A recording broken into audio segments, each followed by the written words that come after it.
I really love our listeners because they're good people. I know. I love our listeners because they just get it. There's people who really get it. They do get it. I love our listeners because they're anxious achievers and they're sticking up for themselves and they're the best. Yes. Maybe we should just do an episode that's all about them and how great they are. I love that idea. Do Every it. show is for them, really.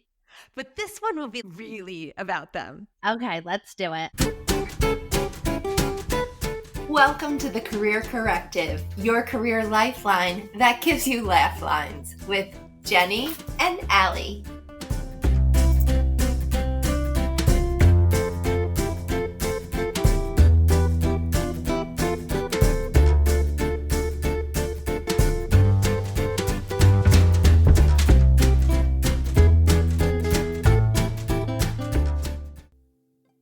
Hey, Jenny, how's your weather? Oh my goodness, it's windy.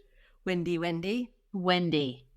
Last night was crazy. How was it windy by you? Yes, I think we've mentioned before we're both in Florida. This is going to be one of those. You're Oh, like do you guys so live in? obnoxious with it? Do you live in Florida? Oh, this brand new information. Where do you live, Florida? You guys talk about it all the time. Originally New Yorkers, so we're happy to be in the palm trees. But the last week was a hurricane, and it wasn't as windy last week as it is this week. I know Madeline and I, my daughter Madeline, we were outside on our balcony and we had blankets on and we were relaxing and it was so windy. They kept like blowing away. The blankets? The blankets. It was crazy, but it was nice. It was a nice change. Nice change of weather. We went to the beach and it was blowing up onto the shore. There's a retaining wall and the water was coming up over. I took pictures so we can put them on our socials for our listeners. Nice. What was your weather, listeners? What is it? Indiana. What did you have? What's going on there? New York, Chicago. Sweaters? Everybody's getting the sweaters ready. Sweater weather. Sweater weather. Actually, we had sweater weather here. I know. I opened up all my windows. That felt so good last night. I had a ton of blankets on and just all the windows open. Yeah. The laundry smelled amazing. It was so nice. So fresh and crisp. Yeah. Wait, before we started recording, why were we talking about Dirty Dancing? Oh, because I was listening to it yesterday while I was working. On your CD? On your CD player from 1992. But way to bust out some old classics there. I like to mix it up during the day. Yeah. Jenny has amazing taste in music and she's very funny. So 2 personal facts and she loves the wind. She's like the wind. She's like the wind. Oh, man. If you all want to send in to our Instagram what your weather's been like and tell us what's going on in your neck of the woods, as Al Roker would say, we always love to hear. Today, we're continuing our series. Take a journey with us through self-sabotage so we can help you not do it anymore. No. Today, again, it's all about you, our listeners. We're going to talk about specifically how your feelings about yourself can really affect if you self-sabotage. So we want to get down to there and give you really good insight because we're doing building blocks on how we move away. This isn't just something you can swoop in. No. Right? There's no swooping. I mean, you can swoop, but you're probably going to just be back to whatever you were in a week or so. The wind's going to take you right away with that. Self-sabotage is like the wind. Yes. Yes. We want to make sure you have solid foundation, and we want to make it as fun and enjoyable as possible. But today we're going to talk about why we self-sabotage, because then we're going to get into the good stuff in our upcoming weeks to know how to stop forever. Yeah, there's a lot of talk about loving yourself and not putting yourself last like so many women do, right? Yeah. Why is it important for our listeners during the self-sabotage process? Why is that? Great question. You're always asking the great Oh questions. my goodness, thank you. Long story short, it's the root. If we can get a clear understanding as to why we are self-sabotaging, then that's the beginning. If you remember last week, we talked about how it's all about our listeners' journey and how important it is to customize things of where you want to go with your life and how you do things has to be true to yourself. Before we get into the fixes, this week we're stopping to say, why am I doing this in the first place? That really good, solid understanding is going to help you down the road when you're tempted to go back to your old ways without realizing it. So that's why we're stopping over here to make it clear. Yes. Yes. You got to put yourself first. Yes, you got to put yourself first and you have to make sure you do what you need to do. We're going to give you actionable steps to really make some traction. Boom. You know it. I love that. Same. Right? Yeah. But you know, before we dive into the good stuff, we have to talk about our distractions of the week. Usually it's recipes, but this week there's a few things that are making, as I mentioned, Jenny has a really hilarious sense of humor, and I wanted to talk about a few things that we're obsessed with right now that are making us laugh so hard. Some of them are decades old, some of them are relatively new. It doesn't matter. We just do us. We bring the old stuff back. You do. It's you fun. do. We're doing it. And the way you introduce it, I could see this stuff on my own and not think anything of it, but it's through you talking about it that makes me interested in going to check it out. I thought our listeners might appreciate that. And if you don't appreciate that, be you and tell us whatever works. Whatever works, or skip ahead. Skip ahead, but don't until you give it a chance because she's going to make it hilarious. So funny. Okay. You know the Nick Kroll show? Yes. Like from way back? Yes. He does this skit with Jenny Slate, and it's a fake reality show called Publicity. Why is it called that, Jenny? Oh my God, great question. But the characters are Liz and Liz. Get it? Publicity. And they make it a point to say it all the time that it's their name. They're just so ridiculous. And they keep the way Nick says the word amazing is phonetically it's amazing, you guys. But they go amazing, Liz. And they talk about all superficial crap, and it's so freaking funny. Oh my God. And they're so jealous of each other. It's great. It's so great. What about the one where he gets bangs as Liz? Haircut bangs. My bangs. I just love the way he talks.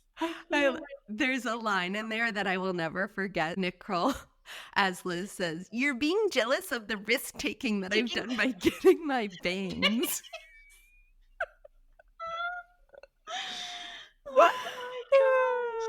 Oh man, I love him. I also love the other one that he does where he's European in America and he's talking about visiting New York City, and oh my gosh, and he talks like this. Is so funny.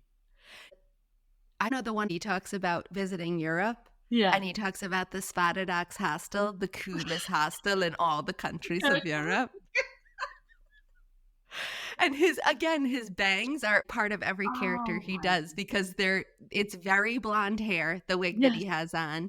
Yeah. And the bangs are super short and very severe. And then the hair comes down on the side. So he looks like a very stereotypical Northern European guy. And he's smoking a cigarette, of course. And then the best line. Wait, what'd you say? Do something cool, like go outside and like smoke a chocolate cigarette and then like have a bowl of heavy whipped cream for dessert. And then his measurement of time, then we go to work for like 1/2 hour and 2 half-hour. You say an hour. And then we have 2 to 3 bottle of red wine, and we don't get heavy because of something to do with olive oil. You can watch him all day long. So funny. But the Liz and Liz, I think he looks really good with a blonde wig. Like, works so well for him. Hashtag hair goals. For real. Oh my God. As you were saying before that the Liz and Liz are talking about everything superficial, and they'll do these extreme camera cuts where it's the reaction and then, or cut away to the other person. They're doing this one where it's, why would you wear salmon, the color salmon, and know that I'm going to wear the color salmon? And they're arguing over who's looking for more attention. And it basically, you want to say, it's both of you. Oh my goodness. I was eating salmon the other day and I could not stop laughing. I need it to be a real show. I know. Come back as Liz and Liz publicity. Publicity. So sorry, guys. No Greek yogurt recipes this week. Oh, man. I know. How will you make it? How will you make it through? What are they going to do? What are they going to eat this week? Jello. Jello recipes with fruit in it. Yeah. Go back to ambrosia. Just take it ambrosia style. We do talk about ambrosia a lot too. Yeah. Jello salad. All right. Got to get into the good stuff for our listeners here, Jenny. Okay. All right. So let's do, I think it's our segment, right, Allie? You be the judge. You be the judge. We're gonna be the judge, Judge Judy.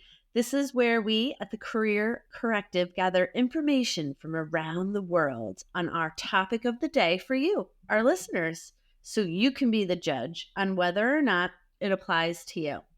Mm-hmm. Yeah. The goal here is that by discussing it, you can also take away little glimmers of help. Tips of the week. Tips of the week, baby. Tips of the week. Yeah. Yeah. Love it. The first one is from the book Stop Self-Sabotage by Dr. Judy Ho. She talks about when people have a low or shaky self-concept, they tend to self-sabotage. Yep. Mm-hmm. Yeah. Can you give our listeners some context on that one, Earl? Yeah. There's a lot of talk about all of these, and my goal in summarizing it for you all is to make it useful. There's a lot I'll leave out, but that I'm talking about to move you forward.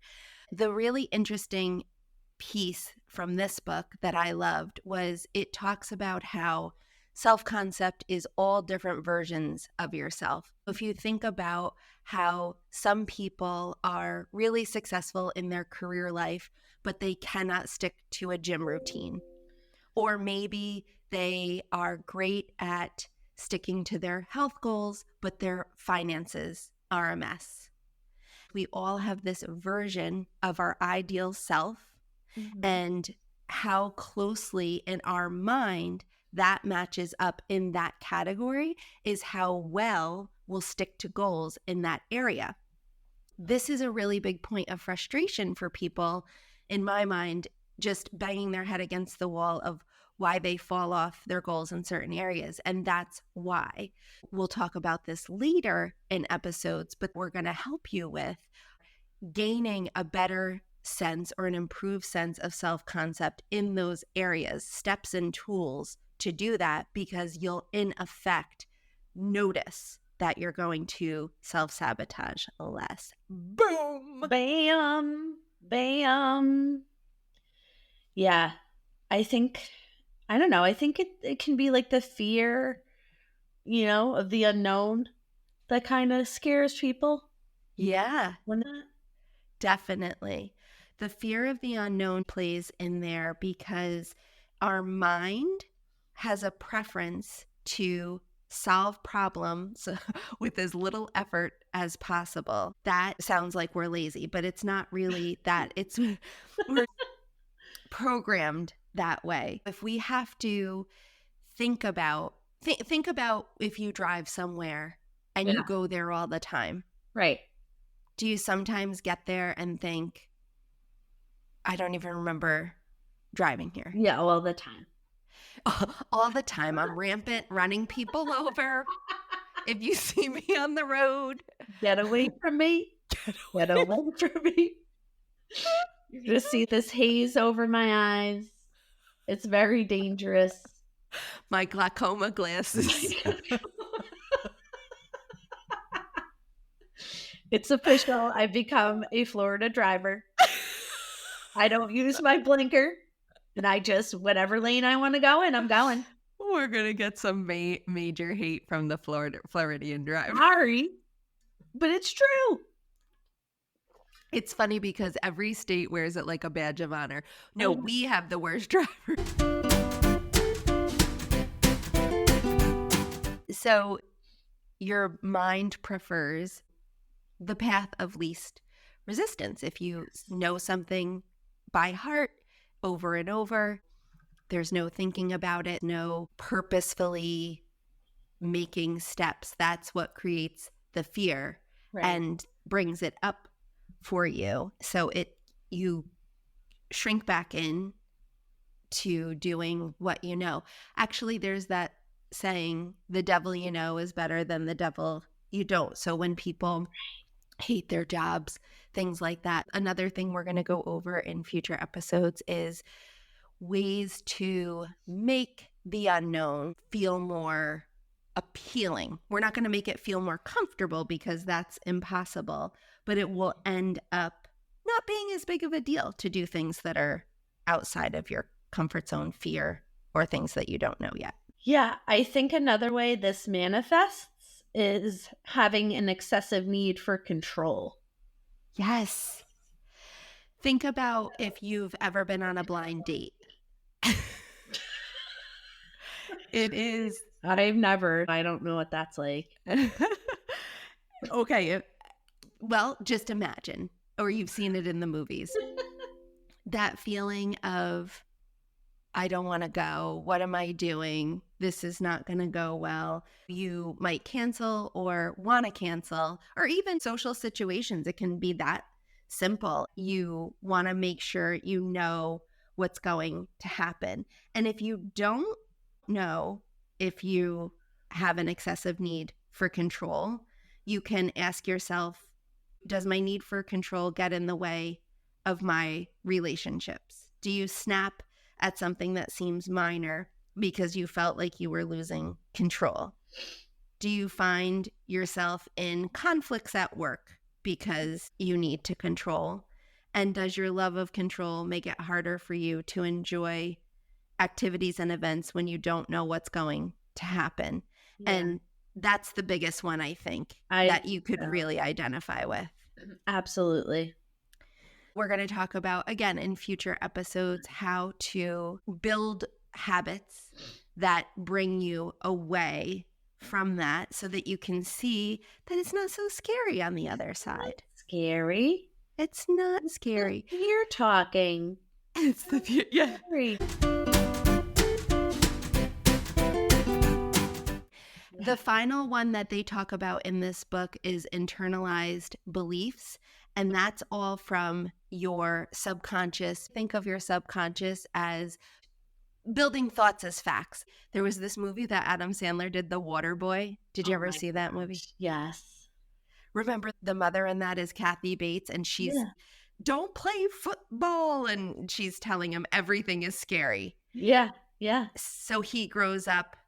It's a very dramatic version of it, but he grows up with the whole thing of everything is scary because that's what she's pounded in to his brain. So our internalized beliefs can just be built from our upbringing, and it could be movies that you see. It could be neighbors. It doesn't even have to be your people, your parents. It can be anything that you watch. If you watch somebody else fall off a jungle gym when you're 5, you probably will grow up thinking jungle gyms are really scary, which they also are. So that really wasn't a good example. That's legit.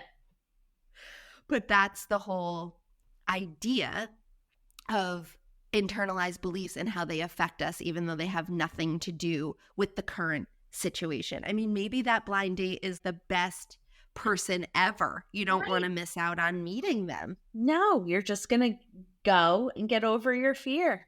And then after, you're going to podcast over. Ice cream cone as a reward for doing that. You can have sprinkles if you go. Whatever you want. Do a cherry dip. I don't know. Yeah, let it melt all over you. All over. Ugh. And then have ice cream regret and make it worse. Those are some basic aspects of how these things are coming about for you. We just wanted to pit stop over there, give a little context so that you can see where we're going to be going in future episodes on how to fix this. These things all happen so fast and they happen so theoretically when you talk about it. When somebody says, oh, you have low self-esteem, that's why you self-sabotage. It's like, great.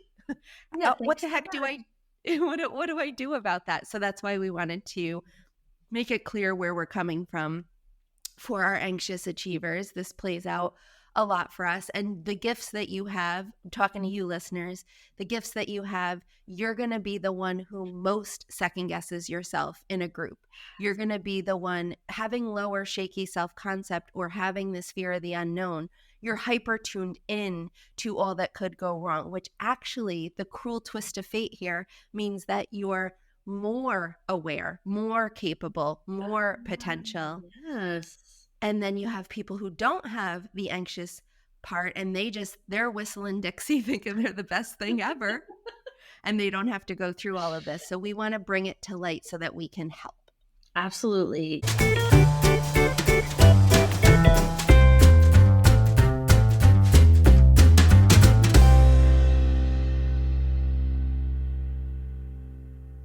Can you give our listeners some helpful takeaways? Give them some ways that they can manifest this in their day-to-day?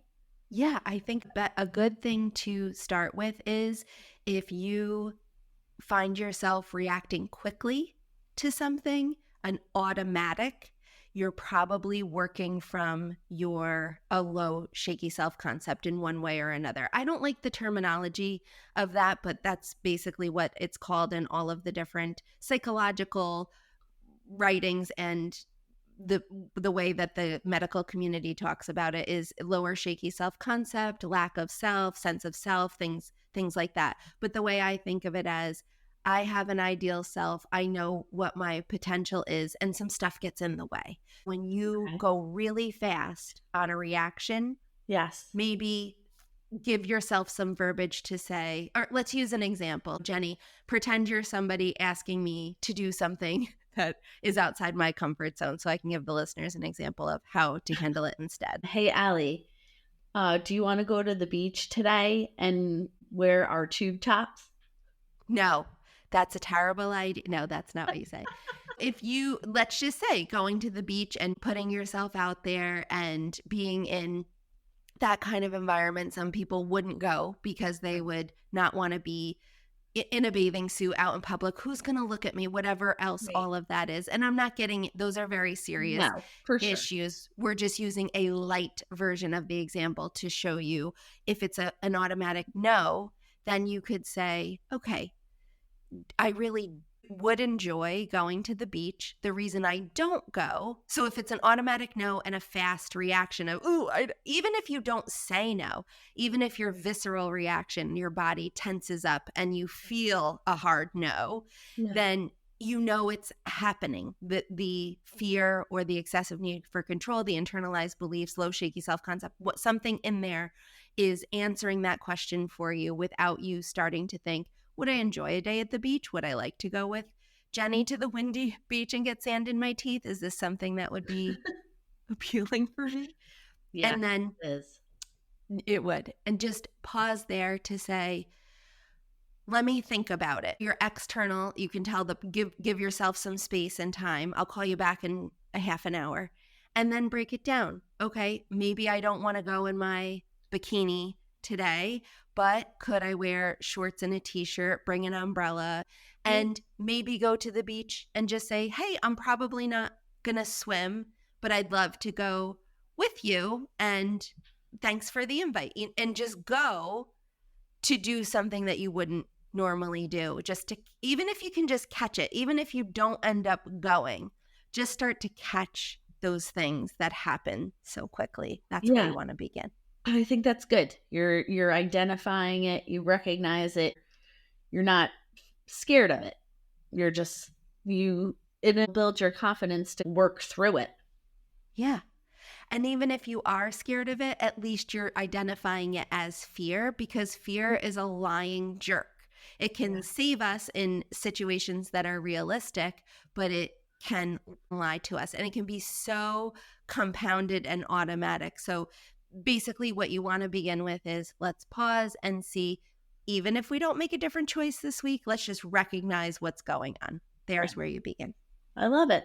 That was a very basic example, but I feel like it was a good one. Yeah, and now probably people are online trying to book trips to the beach because they're like, that does sound good. It does. I want to go to a windy beach. Good.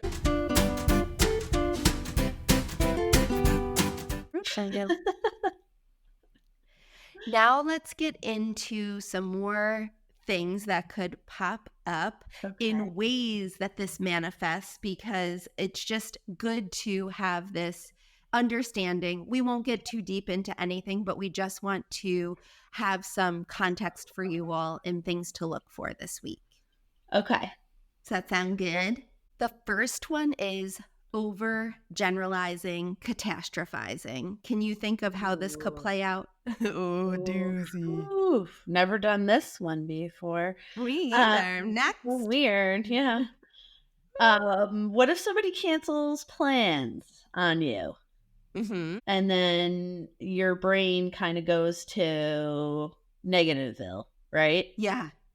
Kind of, what did I do? Right. Over generalizing. And this matches up to your internalized beliefs that just plays off of each other like a vicious cycle. Maybe you go for an interview. It takes a while to hear back. Right. That's a great one. You start thinking, I definitely didn't get the job. The problem right there is that then that's going to dictate your next behavior, which then could turn into the self-fulfilling prophecy. So let's walk it through. Okay. If somebody cancels plans with you and then you think they hate you, you might be a little cold. The next time they do, you might be standoffish. Then they're going to think, oh, they're behaving oddly. I didn't mean to hurt their feelings or do anything negative. See how it just changes the dynamic between the two of you.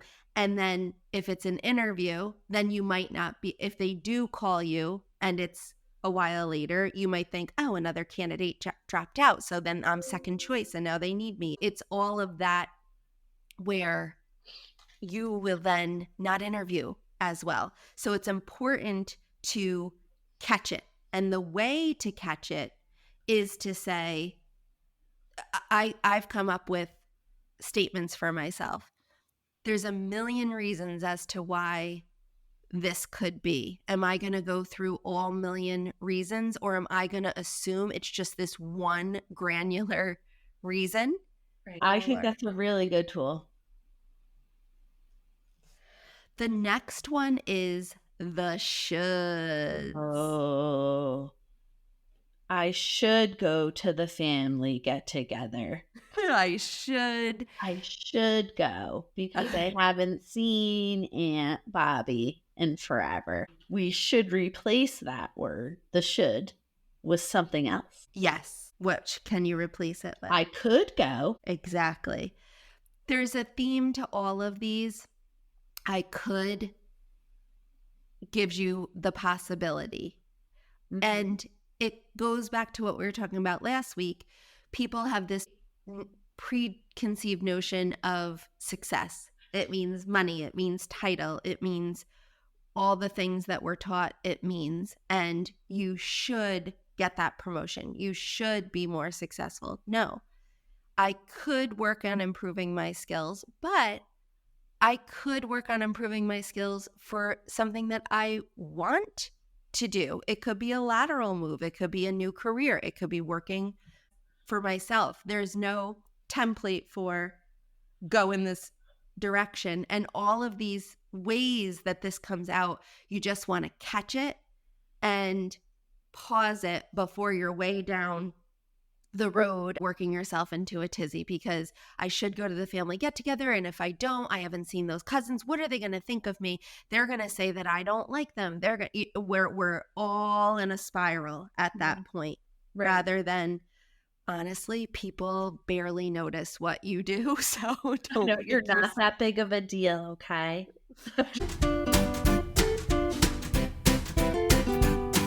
Another way this can come up is black and white thinking. Ooh, yes. Which is not nearly as good as a black and white cookie. Ooh, I like to get a bite of both. At the same time? Same time. You should not do that. But I could, and I will. Oh my goodness. I've never, in all the black and white cookie stories I've ever heard, I've never heard of. Right. Yeah, right. I haven't. Really? You get No. The best of both worlds. There's a few different kinds of black and white cookies, and I think it's important that we pause here to discuss this. Yes. At Disney's Epcot, they have this holiday festival booths, and around the December season. And they put, and I'm not lying to you, a lemon cakey cookie on the black and white cookie, and I don't know why they would do that. I know. I hate everything about that. Why do they do that? Same. That's not even holiday-ish. Now, lemon? Lemon? No. And if we're going to do Spring lemon festival. Yeah. But with black and white cookie topping? No. And you tried this cookie? Or yeah, I had to try it. I had to try it to make sure it was terrible. It was terrible. What were they thinking? A black and white cookie should be a thick cookie that's just vanilla. And it should be, you need a gallon of water with every bite because it's dry. Yes. And then that icing saves it every bite. Every bite it does. This black and white thinking, though, is more so living in the gray. And it really is next to all of the shoulds and the overgeneralizing. I failed the test. I'm stupid.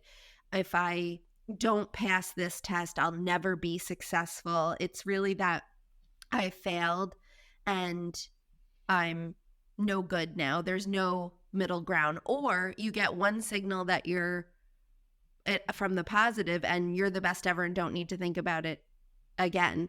Right. It's like living in extremes, right? Exactly. Or like all or nothing. Exactly. That is right.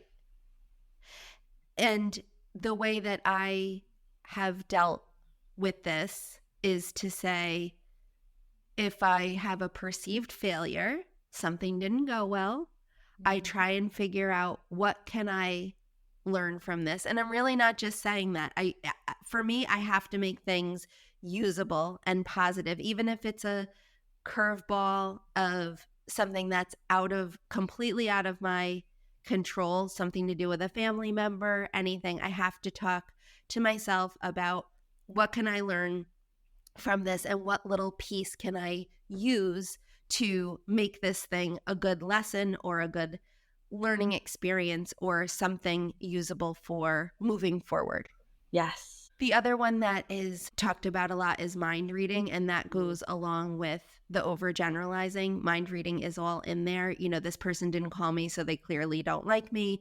This interview took long to follow up on. Clearly, I'm not going to get hired. So you mind read and then assume, and then you cut it off at the pass. Our response system is to go, well, they don't like me, so I'm not going to like them, and then I don't have to deal with that. All of these are really about avoiding pain. So you're getting the worst case scenario and dealing with that instead of actually like seeing getting a resolution for it, right? Out. Like just so quickly to, which I actually think figure it out and wrap it up. figure it out and wrap it up. Yeah. Yeah. And I think you're really good, Jenny, about letting things play out and living in this ambiguous state. Do you have any tips on what you do to make it through those confusing times or times when you're not choosing not to mind read and waiting to see how they play out? Are there any tips you have for our listeners on how you're doing that? Yeah. If something comes up, somebody tells me something that's not great news at work or even in my personal life, I respond in a general way, a positive way. Yeah. And then I let it play out. I'll ask them questions to get more information and have it reveal itself a little bit of actually what is going on instead of trying to read their mind. I let them tell me. Yeah. You're also really good at, I think, I'm going to just tell you my observations of times like that. You will, from my perspective, you'll distract yourself. You'll stay in the present moment, do other things. Yeah. Keeping it positive with focusing on the present moment without whatever it is that is going on with them. You seem to be really good at just staying in your own space and not letting that affect you so much. Is that right? I mean, and there are times where I will assume, but then I give myself a talk saying, hey, you don't know what's going on with them or what exactly they're trying to communicate to you. So give it a minute and let them tell you. Right. I love that. Or just fuck them. Tell them to fuck off. And then that's the end of that. Oh, that's from, is there something in the School of Rock? So I love the movie School of Rock from 20 years ago. Nobody else has seen it or still loves it. Oh, I love it. Fuck off. I think it's Step Off. Yeah, I don't think the kids would be saying fuck off. Let's redo the movie and have them say fuck off. Yeah, it'd be great if they did. That would land so well in 2024. It would. You're telling our kids to say fuck off. Yeah, I am, Marsha.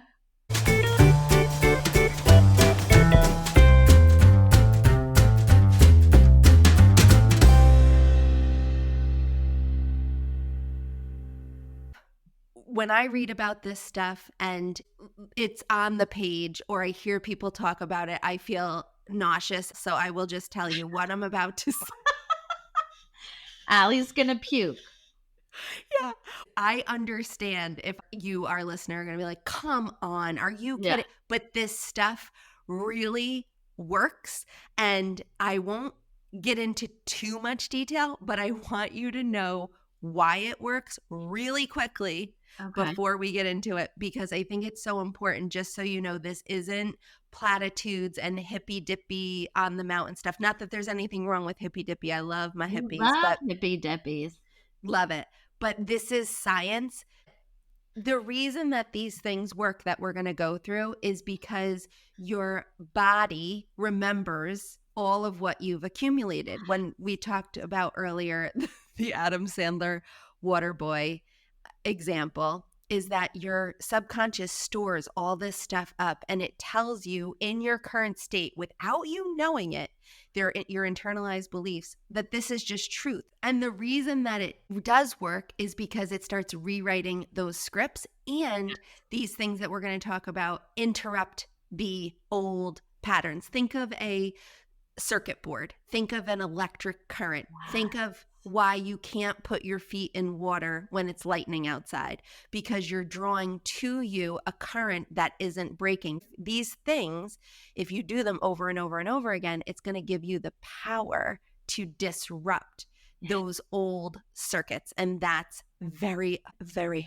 powerful. All right. So what are some examples? Okay. Let's start with the cheesiest one. Oh my gosh. It is it cheese? Yeah. It's got Velveeta with provolone and a side of cheddar. You what? All the cheeses. All the cheeses. And Greek yogurt. Greek yogurt. It's a dairy explosion. You want to look in the mirror. Oh my And gosh. Okay. for real, I'm good enough, I'm smart enough, and Yeah. gosh darn it, people like me with Stuart Smalley, SNL in the 80s. But look at yourself and give yourself compliments. It's so awkward, weird, terrible. Yeah. But if you keep doing it, then you're going to get emotional reactions. I'm going to tell you, I am not the phys ed teacher who stands over the side with the whistle and tells you to run. I have done everything I would ask you to do. Actually, I say this to people that I coach. I say, this is what I says. As I says to them, I love myself every day in the mirror, and you are too. I said, you're going to get through it, and you're going to talk nice to yourself. I do it. I'm going to show you how I do it. No, that's not what I say. But that is hilarious, and I love it so much. I say, I will never ask you to do something that I wouldn't do myself. That's true. Listeners, you can vouch she's for that. legit. She's legit. But your version was way better. I picture you with like a baseball cap on. Let's get it going. 46 laps. You missed yesterday's practice. You're going to stand in this mirror and give me 20 I love yous to yourself. Drop and give me 20 I love yous. Even if you think it's cheesy, basically what you want to do is have fun with it if you want to. Look at your amazing face. You are going to kill it today. You are unbelievable. Think of talking to a friend. What would you want to say to a friend? But you have to look at yourself while you're saying it. It's going to bring up emotions. Yeah. And you have to really be present for it. Yep. Agreed. Okay. Next is if you're spiraling into negative thinking, or you're doing anything that feels automatic, anything that brings about a negative feeling in your tummy or your shoulders, you'll start to recognize that.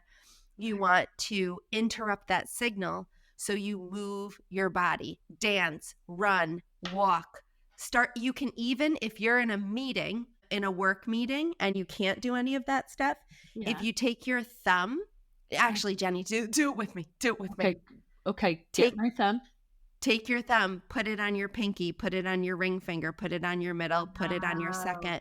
Like a distraction. Yes, if you physically look and feel, you don't even have to look, but your brain, do you feel any change if you're doing that right now? Yes. I'm squeezing them very hard. So it just interrupts the circuit. It interrupts, you're bringing back to the present rather than spiraling.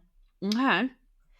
Another one that I really like is to get out into nature. Yeah. Take your shoes off if you can. The more you can build into your routine, no headphones, no distractions, just watch the tree blow. Nature is very powerful. And I believe, I'm going to say it right now, I believe a walk is medicine. I believe it too. Actually, neurologically, your brain gets distracted because your eyes go left to right while you're walking. So there really is a scientific reason why walks can be exactly what we're going for here, to interrupt these habits. And the final one is chat with a friend and ask them, what do you think what's my reality? What's good about me? Anything that you see from your perspective. If your glasses are broken and your mind is off because of these low, shaky self-concept, all the things we've talked about, ask your friend their version of you. Ask a good friend, not that crazy friend. Exactly. Not your bar friend. Not your... Don't go up and have a Mick Ultra and think they're going to have some clarity. They're not. If you have to, ask your grandparents. They'll say nice stuff to They you. will, and they'll give you $20 with some candy in it. With a gooey bottom of the purse candy. Mary Jane's Charleston cheese. Just make the appointment for the dentist before you go ask your grandmother. Oh my gosh. Well, Jenny, you are hilarious as always. Thank you so much for bringing the humor. Thank you. We had so much fun with all of you, and we love you, our listeners. So thank you for joining us, and we hope this was helpful. We're going to continue this series on self-sabotage. We want to bring you through to all the powerful tips. We're just getting started on emerging out of this pattern. It's taken a lifetime to build these things. It's going to take a while to start to see little glimmers of change, but we know you can do it, and we're here for you. Yes, stick with it. It's so worth it. It's so worth it. But thank you so much for joining us. And until next time, we love you. We love you. Thank you. Thank you. Bye. Bye.